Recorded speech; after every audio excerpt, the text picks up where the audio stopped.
Durante la conocida Guerra de los Tres Años o Guerra de Reforma y en la intervención francesa, el principal personaje de la política del país del bando liberal fue Benito Juárez, quien personificaba a la República misma. Una vez derrotado el imperio de Maximiliano de Habsburgo, en 1867, quien gobernó con un corte conservador, el gobierno republicano se volvió a establecer en todo el país. A este periodo que va de 1867 a 1876 se le conoce como República Restaurada o el Triunfo de la República.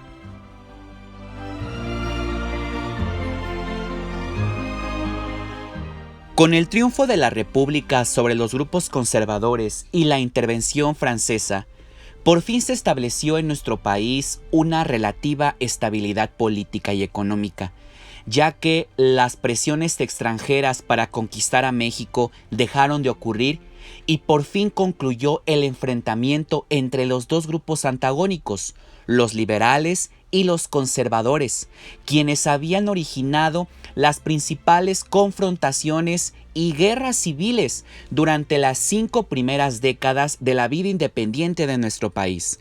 Estos dos grupos provocaron los principales enfrentamientos desde que México fue independiente. Es así como en julio de 1867, la capital de nuestro país por fin recibió al presidente Benito Juárez, quien regresaba triunfante luego de haber establecido su gobierno en el norte del país y derrotar al imperio de Maximiliano.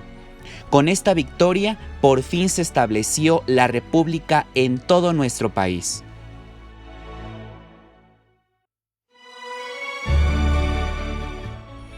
Durante el periodo de la República Restaurada, Benito Juárez fue electo presidente en 2 ocasiones más.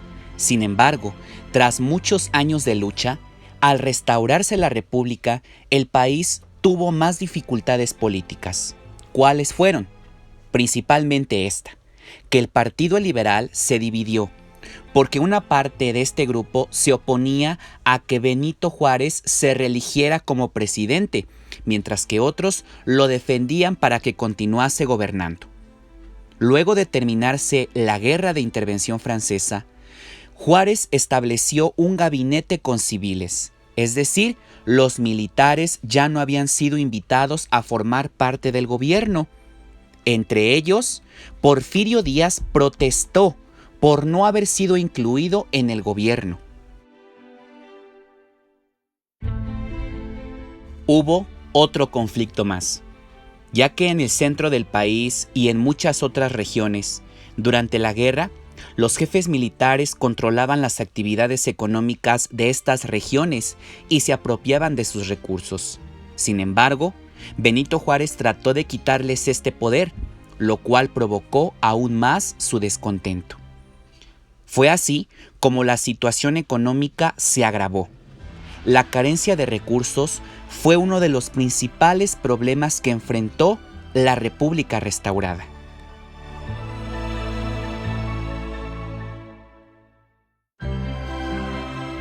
Benito Juárez y su sucesor a la presidencia, Sebastián Lerdo de Tejada, sabían que el país necesitaba tomar un nuevo impulso para mejorar su economía y también su política.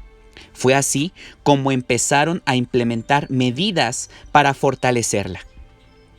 Entre ellas, se ocuparon en reactivar la producción agrícola. También en fomentar la industria, de tal manera que la población se viera beneficiada. Y de tal forma, le proporcionara recursos a los gobiernos para poder seguir subsistiendo. Durante este gobierno se comenzaron a construir ferrocarriles, los cuales permitirían comunicar a todo el país. Y de tal manera poblar aún más las regiones que no estaban habitadas por gente. Otra de las medidas que el gobierno de Lerdo de Tejada tomó fue enfocarse en reorganizar la hacienda pública, con la idea de conseguir los recursos necesarios para mejorar la situación del país y poder administrarlo de mejor forma. Pero finalmente no pudieron realizar sus planes debido a que los recursos no les alcanzaban.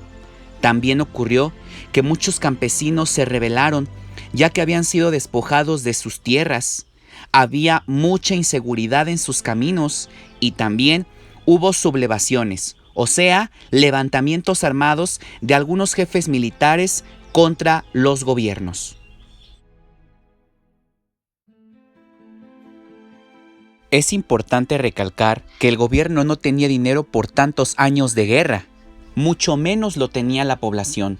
El campo, la minería estuvieron abandonados, nadie pagaba impuestos, de tal forma que el país no mejoró mucho durante este periodo. Lo único importante que hay que hacer notar es que la República restaurada permitió finalizar con todas las intervenciones de los países y dar por fin un gobierno estable para nuestra nación.